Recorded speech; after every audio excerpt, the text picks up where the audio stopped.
Good evening, traveler. Tonight's story takes you to the edge of nowhere, a dusty highway, a forgotten sign, and a motel that doesn't even have a name. When a weary soul stops for just one night, he finds more than rest. He finds something he's been running from. This is a quiet, emotional bedtime story for adults who crave stillness, mystery, and the soft hum of the unknown. Let it ease you into sleep.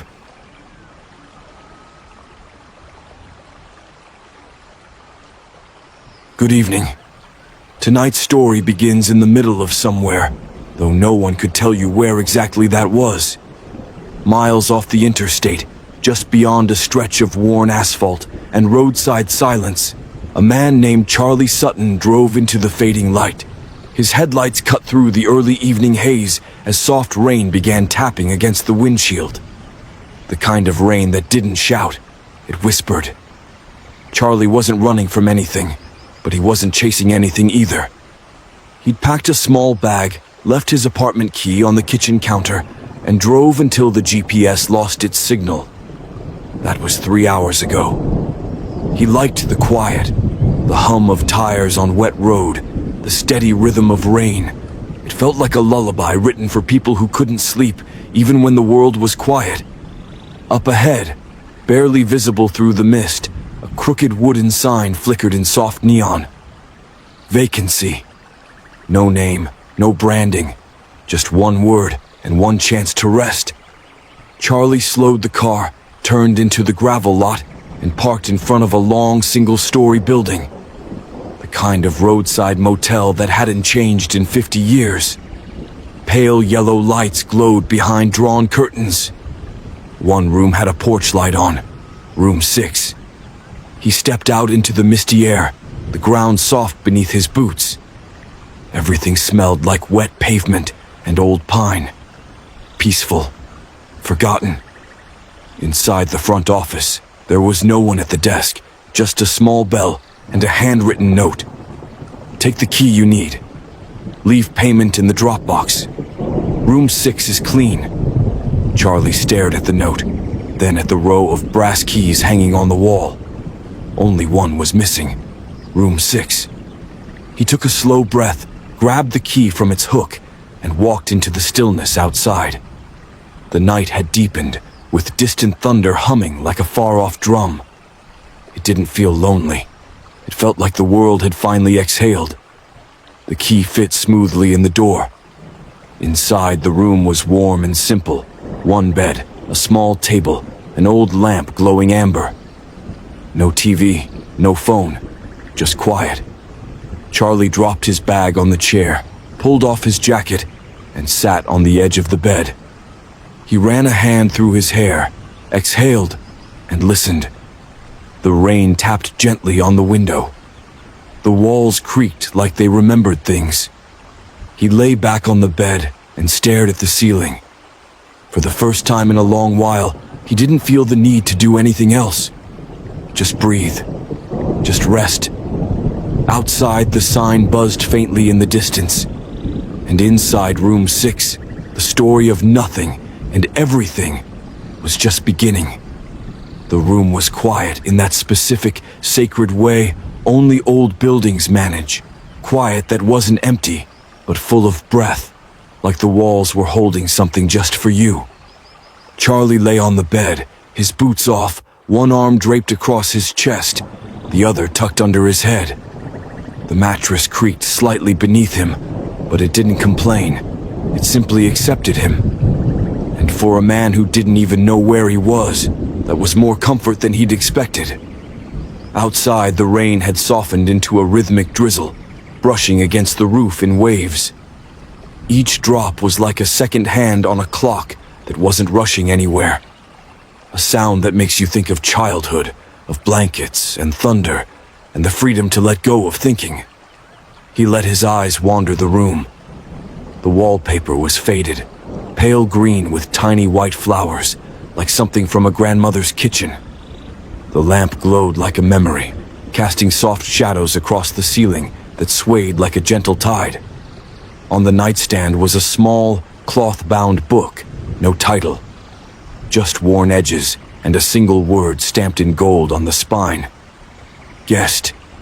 He opened it. Page after page of handwritten notes, not stories exactly. Just thoughts, observations, names, places, dates. Stayed one night, left feeling like I'd slept for a year. Judy, Route 12, August 1997. Didn't mean to stop, glad I did.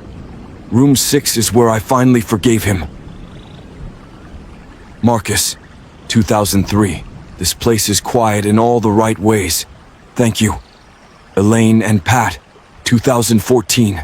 Charlie flipped through a few more pages, fingers slow and thoughtful. No one mentioned the name of the motel. No one seemed to know it. He reached for the lamp knob, dimming the light to a low, golden hush. A small breeze moved through the tiny vent near the ceiling, carrying with it the scent of pine and damp wood. It was the kind of air that wrapped itself around you gently, like sleep itself. He closed the book and set it down, fingers lingering for just a second longer. Then he lay back down, arms resting calmly, the tension in his shoulders slowly releasing into the mattress.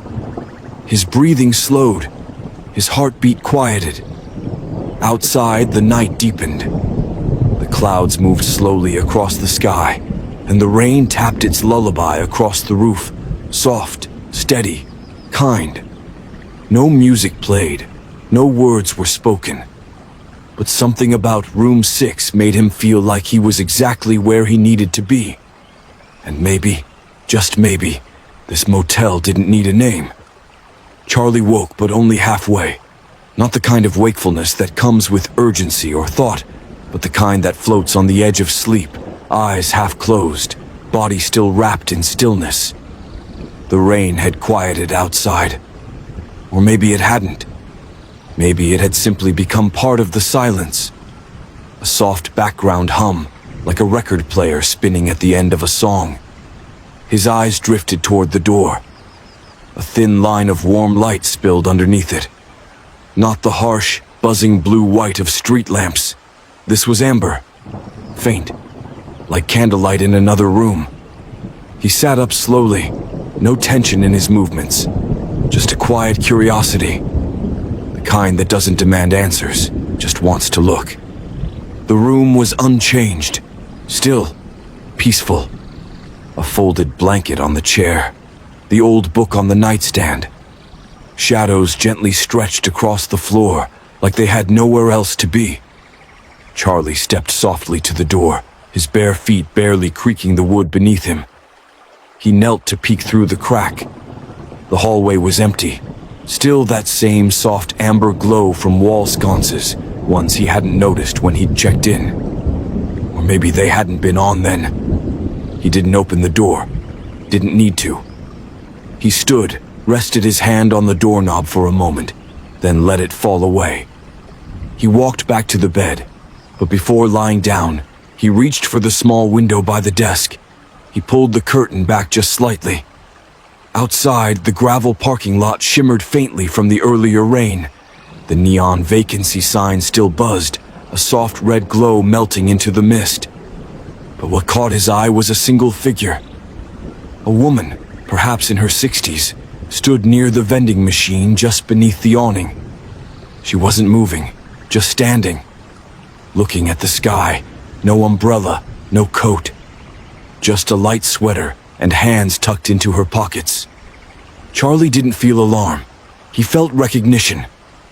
Not that he knew her, but that he understood her. People don't always need reasons to stand in the rain. Sometimes they just do. He let the curtain fall closed and returned to the bed. This time he lay on his side, head sinking into the pillow, pulling the blanket up just slightly higher. The sheets smelled like something clean and old, like they'd been hung outside and folded with care. His thoughts drifted, but gently. No racing, no looping, just drifting.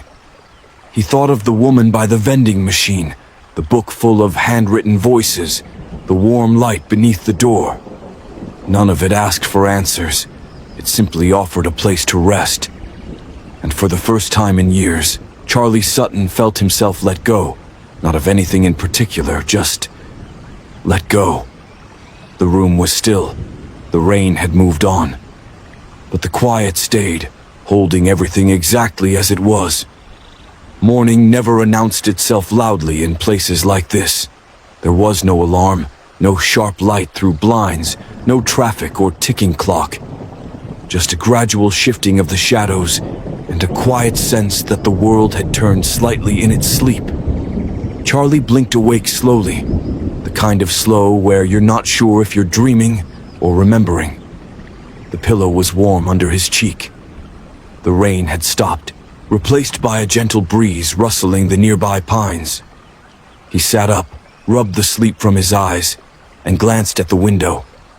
Outside, mist still hung low, curling around the base of trees and skimming across the gravel parking lot like breath. For a moment, he forgot where he was, not in a jarring way, just a pause, like flipping a page and needing a second before reading on. Then he remembered. Room 6. The note on the counter, the soft light beneath the door, the woman by the vending machine. He stood, stretched, then walked to the window again. He half expected the lot to be empty, but it wasn't. The woman was still there. Only now she was sitting on the old wooden bench beside the ice machine. Same sweater, same stillness. But this time she was holding something in her hands, a paper cup, steam curling from its rim. Charlie watched for a moment. There was nothing urgent about her, nothing waiting. She looked like she'd been part of the motel long before he arrived, like a fixture, quiet, kind, permanent in a way people rarely are anymore. He splashed water on his face in the small bathroom, ran a towel through his hair, and pulled on his jacket. Something told him not to leave just yet. He wasn't even sure where he'd go if he did. He stepped outside. The air was cool, the gravel soft beneath his boots. He walked slowly, as if not to disturb the quiet. The woman looked up as he approached, offering a small smile. "Morning," she said softly, her voice warm like the cup in her hands. "Morning," Charlie replied. "Mind if I sit?" She patted the bench beside her. "It's yours." He sat down. Neither of them spoke for a while, just listened. Birds somewhere in the distance, the rustle of trees, the old neon sign still humming faintly, though no longer lit. "You staying in room 6?" she asked finally. He nodded. "Yeah." She smiled again, smaller this time. "That room knows how to hold things. Quiet things. Things people bring with them without realizing." Charlie looked down at his hands. He didn't know what to say, but somehow he didn't need to say anything. The woman took a slow sip from her cup. "Most people don't stay long," she said. "That's not the point. This place, it gives you one night, one quiet. That's usually enough." Charlie nodded. He didn't know what she meant, but at the same time, he did. Sometimes, a night isn't just a night, it's a turning. Charlie sat with the woman for a while. They didn't speak much after those first few words, and that was okay. Some silences aren't empty, they're shared. Held gently between strangers who somehow understand the same kind of quiet. The steam from her paper cup drifted up in slow spirals. The air smelled like pine, coffee, and damp gravel. Everything moved slowly out here. Even the sun took its time, stretching golden fingers across the mist like it didn't want to rush the day. Finally, the woman stood. "Well," she said, brushing her sweater sleeves gently. "I should be going." Charlie looked up. "Will I see you again?" She gave a soft smile, not sad, not hopeful, just kind. "You already did." And with that, she walked toward her car. An old gray sedan with a cracked rearview mirror and a sticker that read, "Be still." She didn't look back. Charlie sat there a while longer, listening to the wind thread through the trees like a lullaby that never ended. Eventually, he returned to room 6. The door closed with a soft click behind him. The room hadn't changed. It still smelled like sleep and cedar.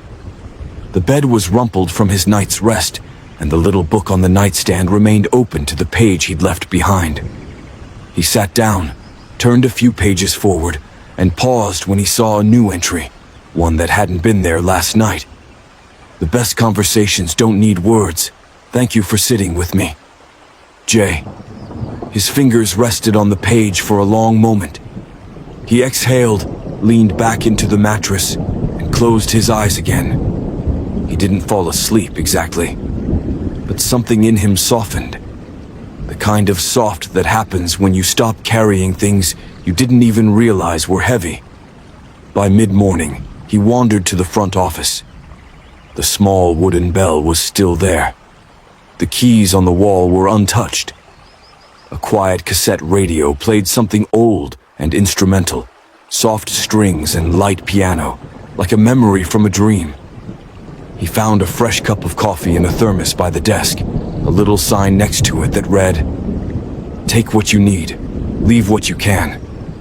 He poured a cup, took a slow sip, and stood by the dusty front window. Outside, the road curved into the trees, disappearing into the fog. Charlie didn't know what came next, but for the first time in a long while, that didn't bother him. This place, this nameless, flickering, time-frozen motel, had given him something. Not directions, not answers, just a place to rest. Sometimes, rest is all we need to begin again. The sky above the motel had turned a gentle silver, not quite clouded, not quite clear, just soft, like the world had pulled a blanket over itself and decided to move slower today. Charlie stood at the edge of the lot, sipping from the coffee cup he'd brought back from the front desk. The steam had thinned, but the warmth lingered in his hands, the way some memories do. He wasn't ready to leave, not because he was waiting for something specific, but because this place, this moment, asked nothing of him. And that was rare. Out there, beyond the pines and winding roads, life moved too fast, too loud, too sharp. But here, even time seemed to move in soft motion. He walked the narrow path behind the motel. It wasn't paved. Just a worn trail pressed down by footsteps that came and went, like waves returning to the shore. Pines lined either side, tall and quiet. Birds rustled above, singing sleepy songs. He didn't know why he followed the path, but something in his chest told him to keep going. Not in a hurry, just one quiet step after another. Eventually, he came to a clearing. In the center stood a single bench. Old wood, chipped paint, facing a stretch of meadow no one had mowed in years. There was a small sign staked into the ground beside the bench, weathered like it had been written long ago and left untouched. Sit if you've forgotten something. Stand when you've remembered it. Charlie smiled a little, without knowing why. He sat. The bench creaked beneath his weight, but it held him. And so did the air, the trees, the stillness. For a while he just sat. No music, no buzz, no questions. And then, slowly, thoughts came. Not fast, not urgent. Just memories. His father's voice on a fishing trip, a song he hadn't heard since high school. The way his dog used to nuzzle into his chest when he'd had bad days. And deeper still, the nights he'd stayed up pacing the floor, wondering if he was ever going to be okay again. The weight of things unsaid, the moments he should have been kinder, to others and to himself. It wasn't painful, just honest. Somewhere in the trees, the wind picked up, brushing against the tall grass in long strokes. And in that clearing, on that old bench, Charlie remembered something he didn't know he'd forgotten. He was still here, still breathing, still able to feel something that wasn't fear. He stood slowly, leaving the cup on the bench beside the sign.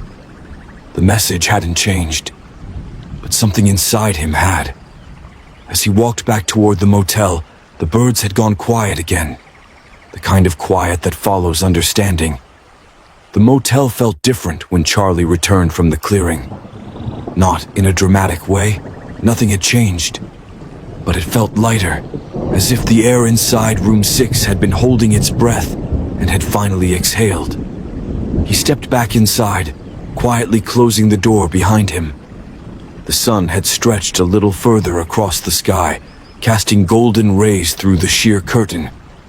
They touched the carpet in long, warm shapes, like memories making themselves known without words. Charlie glanced at the book again, the one on the nightstand, the one filled with notes from guests who had come before. This time he turned to the very beginning. The first page was blank. He smiled softly at that. On the second page, someone had written, "Sometimes the next step isn't forward, it's inward." No name, no date, just the sentence. Neatly written, like someone had been waiting to leave it behind. Charlie let his fingers rest on the page, then stood and walked over to the small desk near the window. On it sat a worn pen and a small pad of paper. Motel stationery, the kind that's never really used anymore. He picked up the pen and wrote only 2 words. "Still here." He didn't sign it. He just folded the paper and tucked it between the pages of the guest book, not marking it or calling attention, like a whisper left behind. Then he heard it. A soft knock, not at his door, but the room next to his. Room 5. He froze for a moment, not out of fear, just stillness. The knock came again, gentle, then nothing. Charlie opened his door and peeked out. The hallway was empty. Sunlight filtered through the dusty windows at the far end. The world was still quiet. Curious, he stepped into the hallway and stood outside room 5. The door was slightly ajar. He hesitated, then gently knocked once. Nothing. Then a faint voice from inside said, "It's open." Charlie pushed the door gently and stepped in. The room looked just like his. Same bed, same chair, same faded wallpaper. But there was a woman sitting on the edge of the bed, maybe late 40s, hands folded in her lap, eyes fixed on the floor like she'd been waiting for something. Or someone. When she looked up, she didn't seem surprised to see him. "You're from room 6, she said. He nodded. "Yeah." She smiled, barely. "That room helps people remember. This one, it helps people let go." Charlie didn't know what that meant exactly, but he didn't need to. Her presence, like the motel itself, didn't require explanation. It simply existed. She patted the chair beside her. Charlie sat, and they didn't say another word. Just sat there. 2 people in a quiet room with no name, resting in the space between remembering and release. The woman didn't speak again for a long time. Charlie didn't mind. There was something comforting about her silence. Not empty, but full of space. The kind of silence people shared when they'd both been through things they didn't need to explain. Outside, the wind picked up just slightly. The trees rustled like soft fabric, like the sound of someone folding clothes in another room. The woman finally looked over at Charlie. "I used to come here when I couldn't carry things anymore," she said softly. Charlie nodded, unsure what to say. He didn't want to break the mood with words that didn't fit. So he stayed quiet, his hands resting gently in his lap. She smiled a little. "The first time I came, I was angry. Thought I needed answers. Thought this place would give them to me." She glanced at the window, where sunlight was filtered through the old yellow curtain. "But it didn't," she said. "It gave me something better." Charlie looked over at her, gently. "What was that?" She took a slow breath. "Permission." The word landed in the air like a feather. To sit still, to stop trying to fix everything, to just be, even with the pain. She looked back at him, her eyes kind. "This place doesn't heal you, but it reminds you that healing doesn't have to be loud. Sometimes it's just choosing to stay. One more night, one more breath." Charlie felt something inside loosen at those words. Not break, just soften. Like a knot in his chest slowly coming undone. The woman stood. "I won't be here tomorrow," she said. "Most of us aren't. But you'll remember this place. You'll feel it again, in other rooms. Other silences." She walked to the door, paused with her hand on the handle. "Leave the light on when you go," she said. "Someone else might need it." And then she left, gently closing the door behind her. Charlie sat there for a while, listening to the quiet, watching the dust swirl in the sunlight. Eventually he rose and stepped back into the hallway. The motel was still. He returned to room 6, the door creaking just a little on its hinge. Inside, everything was just as he'd left it. But it felt different now. Not because the furniture had moved, not because the air had changed, but because something in him had. He opened the curtains fully this time. Let the light pour in, soft and golden. It touched the bedspread, the carpet, the walls, and it stayed there, like it had always belonged. The window in room 6 had a soft hum to it. Charlie hadn't noticed it at first, but now, with the curtains wide open and the breeze gently stirring the edges, he could hear it. A faint vibration in the glass, like the room itself was breathing. Outside, the trees stood tall and still, but there was a quiet rhythm to them too. Branches swayed in slow time, leaves flickering with each breath of wind. It was the kind of view you could sit and stare at for hours and never get bored. Not because anything changed, but because nothing needed to. Charlie sat at the edge of the bed, watching the world through the frame of the window. He sipped the last of his coffee, now lukewarm but comforting. The taste reminded him of mornings with his grandfather, sitting on a porch swing, listening to the birds and not saying a word. Just two people existing in the same quiet. He wondered how long this motel had been here, how many people had passed through, how many of them had looked out this same window and seen something they couldn't quite explain, but couldn't forget either. The window didn't just show the world, it held it, framed it, made it feel smaller, softer, less intimidating. He stood slowly and walked to the pane, resting his fingertips against the cool glass. And that's when he noticed it. A faint inscription, etched so lightly into the lower corner of the window that it almost disappeared in the light. 3 simple words. "You are enough." No signature, no date, just the message. Quiet, waiting for someone to see it. Charlie exhaled. His breath fogged the glass for a moment, softening the view. But the words remained. He sat back down and let the silence return. No phone, no music, just the low hum of the window and the gentle rustling of trees outside. There was something deeply peaceful in that stillness. A kind of healing that didn't ask for effort, just presence. He thought about the people who'd left messages in the guest book. The woman in room 5, the quiet man at the desk. And now, this unknown soul who'd carved words into a motel window, hoping someone like Charlie might one day see them. This place wasn't just for sleeping. It was for remembering, for resting, for letting the world stop spinning, just for a night. Charlie leaned back on the bed again, folding his hands behind his head.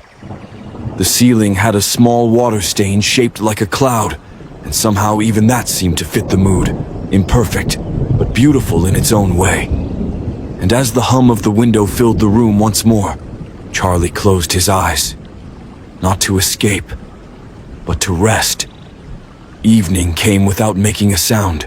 No sunset explosion, no dramatic sky, just a slow dimming of light, like the world was gently closing its eyes.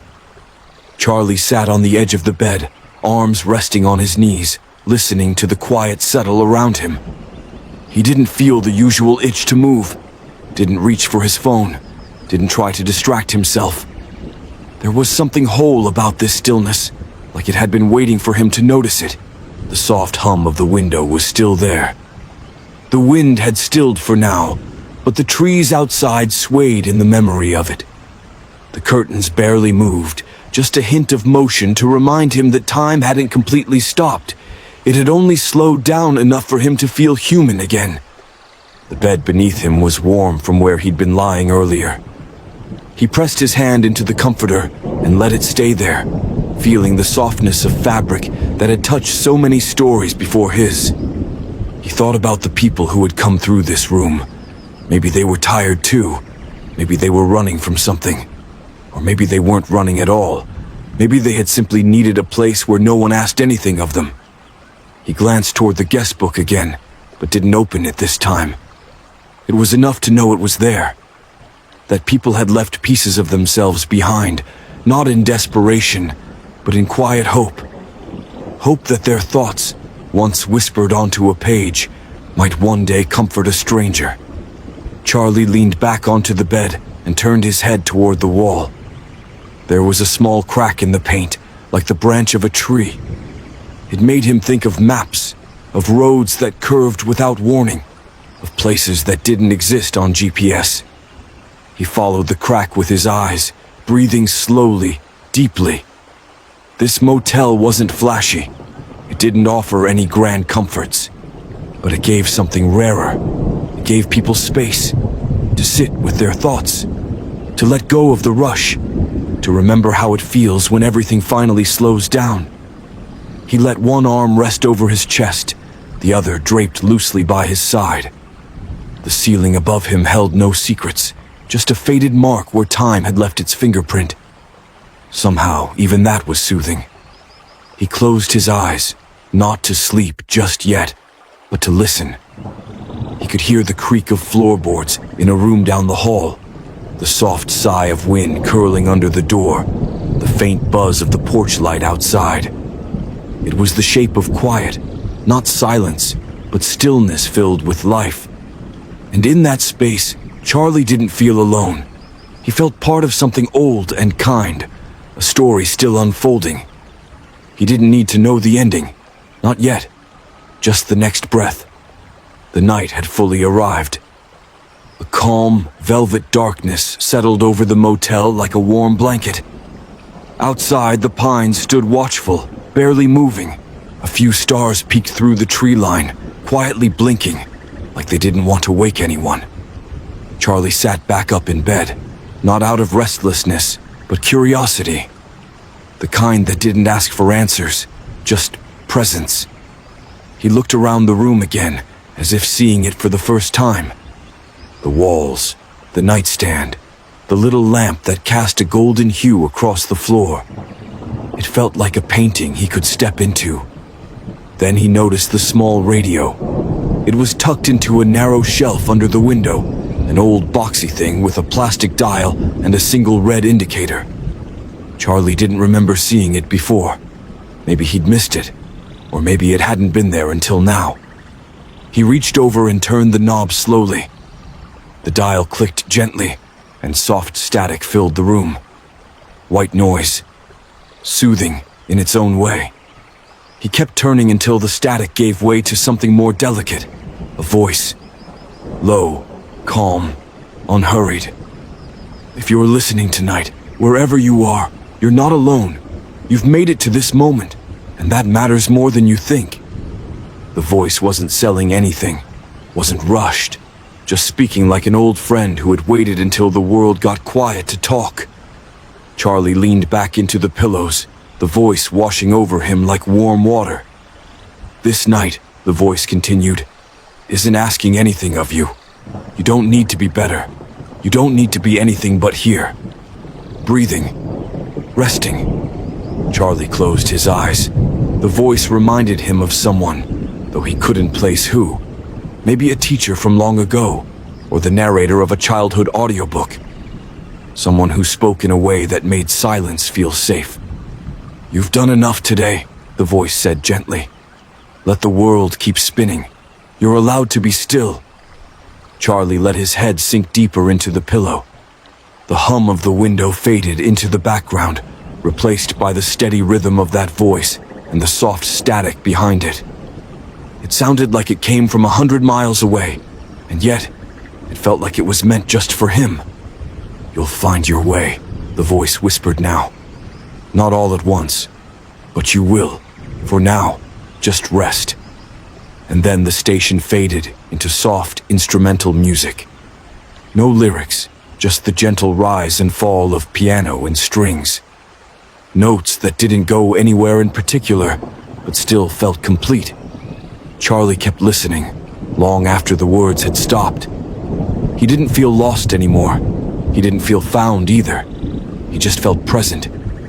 And sometimes that was everything. Morning hadn't arrived yet, but the air had changed.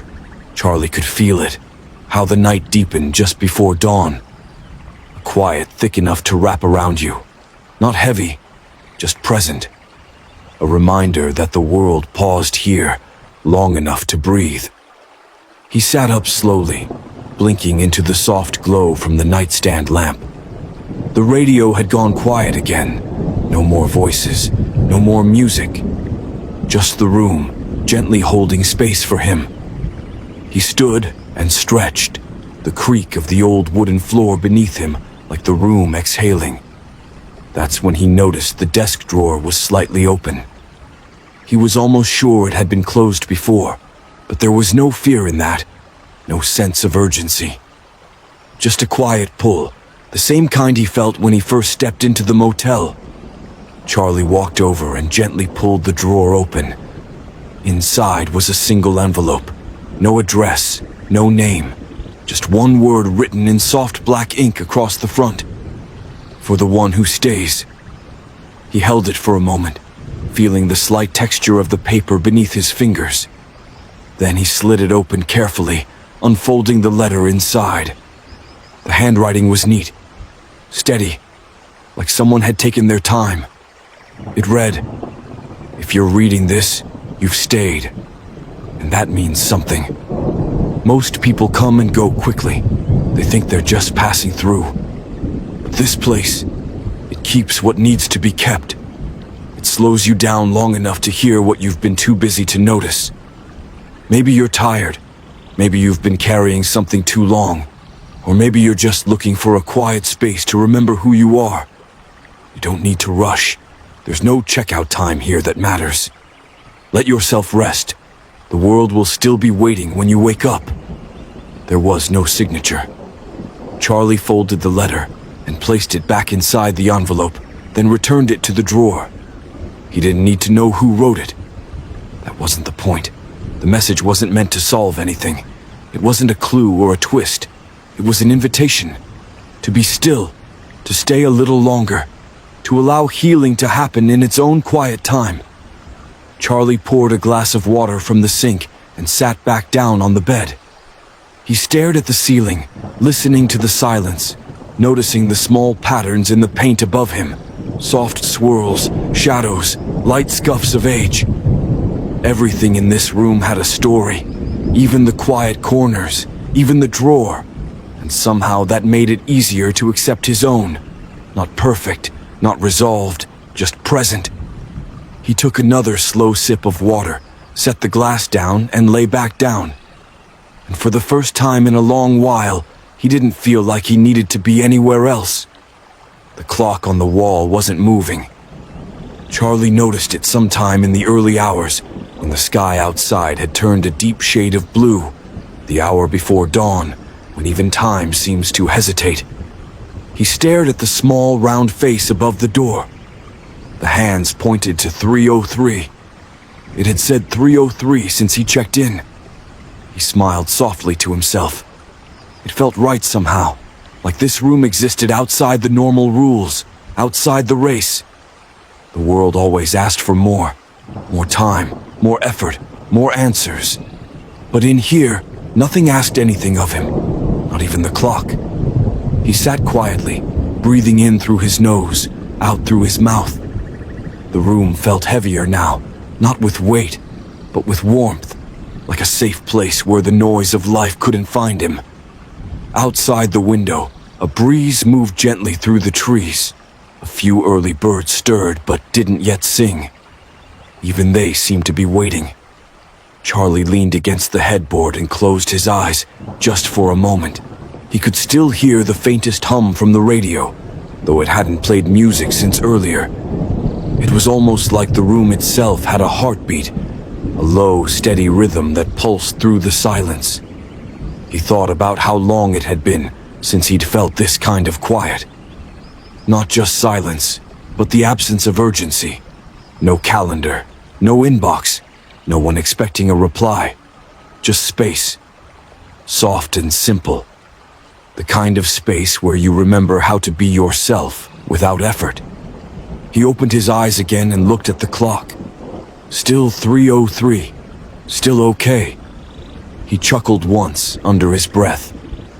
Not out of amusement, but gratitude. Maybe the clock didn't need to tick. Maybe time in this room didn't have to pass the way it did out there. Maybe healing didn't require a countdown. He lay down again, pulling the blanket a little higher. The sheets were just cool enough to soothe his skin, and the pillow welcomed his head like it had been waiting just for him. As he stared at the ceiling, he let go of another layer. A thought he didn't need anymore. A question that had stopped being helpful. A weight he'd been carrying out of habit. And in their place came stillness. Software. Honest. Complete. Charlie blinked slowly and let his eyes close again.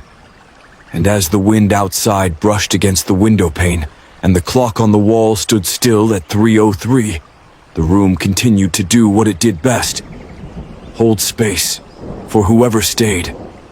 The sky outside had shifted again. It wasn't dawn yet, but the darkness had lightened, just a shade. A whisper of morning brushing against the trees, the kind of in-between time where everything feels suspended, like a deep breath held just before the exhale. Charlie stirred, not fully awake, not fully asleep. He sat up, letting the blanket slide to his waist. The room was still dim, but the air had changed. Cooler. Quieter, if that was even possible. He stood and walked to the window. And there, just beyond the trees, stood a man. Older, maybe, or simply weathered. He wore a long coat, dark like the night behind him. He wasn't moving, just standing still, looking in the direction of the motel, but not directly at Charlie. Just toward the place. There was nothing threatening about him. No fear, no rush. Just a sense of calm watching, like someone who'd seen it all and didn't need to say a word. Charlie didn't wave, didn't call out. He simply watched. And in that still moment, the man gave the slightest nod. Not dramatic, not urgent, just a gesture that felt like permission to stay, to rest, to let the night be enough. Then the man turned slowly and walked into the trees, swallowed gently by the gray-blue shadows. Charlie stayed at the window for a while longer. Maybe he was dreaming. Maybe not. But he didn't feel the need to question it. He returned to the bed, his body settling in like it belonged there. The mattress welcomed him back, the blankets tucked against his skin. The hum of the window had returned, steady and grounding. He let his thoughts drift, past and future fading into the soft blur of now. Maybe that man had once stayed here too. Maybe everyone left something behind in this place. Words, feelings, stories that lingered in the walls like gentle echoes. Not haunting, just present. Charlie turned to his side and pulled the blanket higher. He felt warm now, even as the room cooled around him. Safe in a way that didn't need explanation.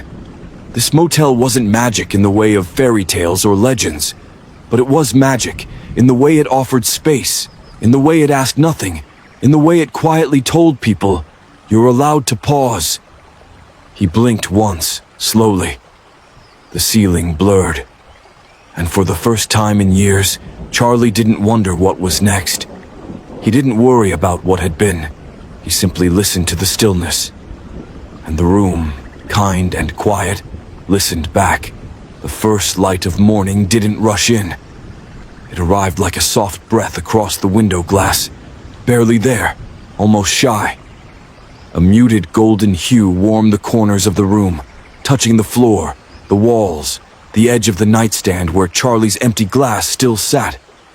Charlie was awake, but only barely. He lay still, eyes half-lidded, as the new day whispered its way into the room. The ceiling above him held the same familiar textures. The radio was silent now. No music, no voice. Just the hush of morning unfolding slowly, like a story without urgency. He didn't want to move, not out of dread, but peace. Like the space had cradled something fragile in him overnight, and he didn't want to disturb it. Then, softly, the phone on the nightstand rang once. Just once. No repeat, no pressure. Charlie sat up and looked at it. The old rotary-style phone looked like it hadn't worked in decades. And maybe it hadn't. But the single ring had been real. He smiled. Not everything needed explaining. He stood and stretched, joints clicking quietly, the way they do after a deep and honest rest. The room still held the warmth of sleep, the scent of cool linens and morning air. He crossed to the small dresser and checked the drawer. The envelope was still there, untouched. He closed the drawer gently. He packed nothing. There hadn't been much to unpack. He slipped his shoes on, laced them slowly, without rush. The kind of slow that comes when the noise of the world hasn't quite found you yet. At the door, he paused. One last glance around the room. It wasn't fancy. It wasn't modern. But it had held him like no place had in a long, long time. A place where the clock didn't tick, where voices knew how to whisper, where silence had shape and softness had meaning. He placed his hand on the doorknob, took a breath, and opened the door. Outside, the air was cool but kind. The gravel beneath his feet crunched as he walked, the sound oddly satisfying in the hush of early light. He didn't see anyone else, not the man in the coat, not the front desk clerk, not even a car passing by on the old road, just the trees, the breeze, and the light. As he reached the edge of the lot, he turned back to look at the motel. No name, no sign, just that row of quiet doors, painted in fading blue. And Charlie smiled again, soft and slow. He didn't need a receipt. He didn't need a checkout time. He had what he came for. Rest. Stillness. A moment to remember who he was beneath the noise. Then he turned, hands in his pockets, and walked down the road, not toward anything urgent, not away from anything broken. Just forward, calm, steady, at peace.